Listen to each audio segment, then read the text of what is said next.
ইসলামের উপরে এমন কোন জুলুম এবং নির্যাতন নিয়ে গেল, তখনই তারা জেল খেলে গিয়ে আত্মগোপন করত। আন্দোলনে নেমে নাই, আজকে নিজেদেরকে এই আন্দোলনের মাস্টার মাইন্ড দাবি করা শুরু করেছেন। ইতিহাসে এর চাইতে বড় লোক হতে পারে না। বাংলাদেশে পর্যন্ত বাংলাদেশে আসার মতো সব সাহস যে রাজনীতিবিদের নেই, তিনি বাংলাদেশে রাজনীতি করার জন্য অযোগ্য ব্যক্তি হিসেবে বিবেচিত। সম্মানিত ভাইয়েরা, একটি পাড়ায় মহল্লা চাঁদাবাজি করে কিছুদিন আগে আপনারা দেখেছেন, বলে পরশু দিন এই সোহাগ কাউন্টারে কারা হামলা করেছে। প্রকাশ্যে তারা বলেছে সোহাগ কাউন্টার বাংলাদেশের একটি গণতান্ত্রিক ব্যবস্থা। এই গণতান্ত্রিক ব্যবস্থায় পিয়ারের কথা যখন আলোচনা আসছে, তখন ওই দলটি যারা আসলে ফেস্টিভ্যালের চরিত্র ধারণ করে আছে, তারা আবার এই পিয়ারের বিরোধিতা শুরু করেছে। তারা এখন আর পিয়ার চায় না, তারা আবার পুরনো বন্দোবস্ত চায়। এর মানে হলো তারা আবার ফেস্টিভ্যাল হয়ে উঠতে চায়।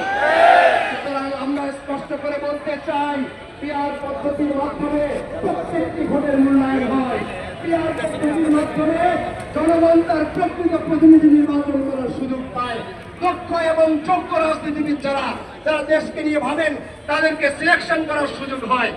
আর গণতান্ত্রিক ব্যবস্থার মধ্য দিয়ে যারা টাকা আছে, যিনি ব্যবসায়ী, যিনি জীবনের রাজনীতির মাঠে আসেন নাই, তিনি নেতা হয়ে যান এবং তিনি এসে দেশের টাকা বিদেশে পাচার করেন, দুর্নীতি করেন। এমন রাজনীতি আমরা বাংলাদেশে আর দেখতে চাই না। সুতরাং আসুন, আমরা নির্বাচন সম্পন্ন করতে হবে। জুলাই সনদ আইনি ভিত্তি দান করতে হবে।